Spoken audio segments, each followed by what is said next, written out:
Bismillahirrahmanirrahim. Assalamualaikum warahmatullahi wabarakatuh. Apa kabar anak-anak? Hari ini kita belajar tema 3 subtema 1 muatan pelajaran IPS tentang interaksi manusia dengan lingkungan.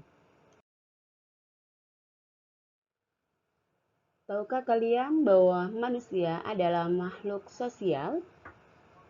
Manusia memerlukan orang lain untuk memenuhi kebutuhan hidupnya.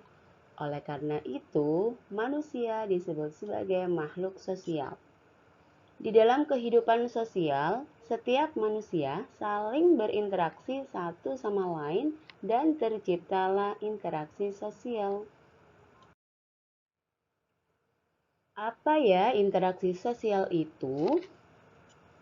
Interaksi sosial adalah suatu bentuk hubungan timbal balik antara individu dengan individu, individu dengan kelompok, serta kelompok dengan kelompok.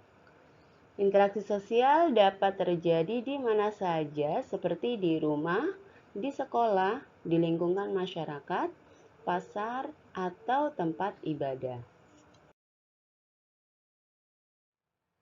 Interaksi sosial terjadi akibat adanya kontak sosial dan komunikasi. Kontak sosial adalah hubungan seseorang dengan orang lain dan komunikasi muncul setelah terjadi kontak sosial. Kontak sosial ini ada yang disebut dengan kontak sosial langsung dan ada juga yang disebut dengan kontak sosial tidak langsung. Kontak sosial langsung contohnya seperti percakapan. Sedangkan kontak sosial yang tidak langsung yang lewat media elektronik dan media sosial. Contohnya seperti telepon atau media sosial yang ada. Ini adalah jenis-jenis interaksi sosial. Ada interaksi sosial antara individu dengan individu, kemudian interaksi sosial antara individu dengan kelompok, dan interaksi sosial antara kelompok dengan kelompok. Interaksi sosial antara individu dengan individu ini terjalin antara dua orang yang berinteraksi dan saling merespon. Contohnya, seseorang yang sedang bercakap-cakap. Interaksi sosial antara individu dengan kelompok, contohnya seorang guru yang sedang mengajar siswa di kelas. Guru sebagai individu dan siswa sebagai kelompok. Kemudian interaksi sosial antara kelompok dengan kelompok terjadi ketika suatu kelompok melakukan kontak dengan kelompok sosial lain. Contohnya pertandingan sepak bola. Pertandingan sepak bola ini kan terjadi antara kelompok satu dengan kelompok yang lain. Ketika dua kelompok sepak bola ini sedang berinteraksi, itu disebut dengan interaksi sosial antar kelompok. Lalu mengapa manusia itu harus berinteraksi? Ini adalah tujuan interaksi sosial. Yang pertama adalah menjalin persahabatan. Tujuan yang kedua adalah memperoleh bantuan dari orang lain. Yang ketiga, menyelesaikan masalah bersama.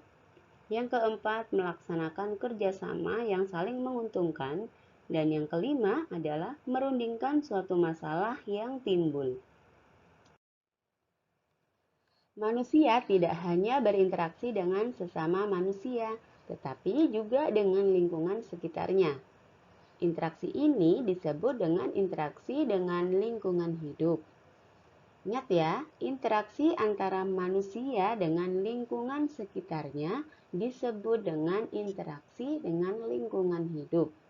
Kalau tadi, interaksi antara manusia satu dengan manusia yang lain disebut dengan interaksi sosial. Nelayan berinteraksi dengan lingkungan saat melaut. Interaksi antar manusia dan lingkungan hidup di sekitarnya terjadi secara alami. Misalnya, nelayan berinteraksi dengan lingkungan hidup yang ada di laut karena nelayan hidupnya di laut. Ini terjadi secara alami karena nelayan butuh sesuatu untuk dimakan. Akhirnya, nelayan ke laut untuk mencari ikan. Begitu pula, petani berinteraksi dengan lingkungan hidupnya, yaitu sawah.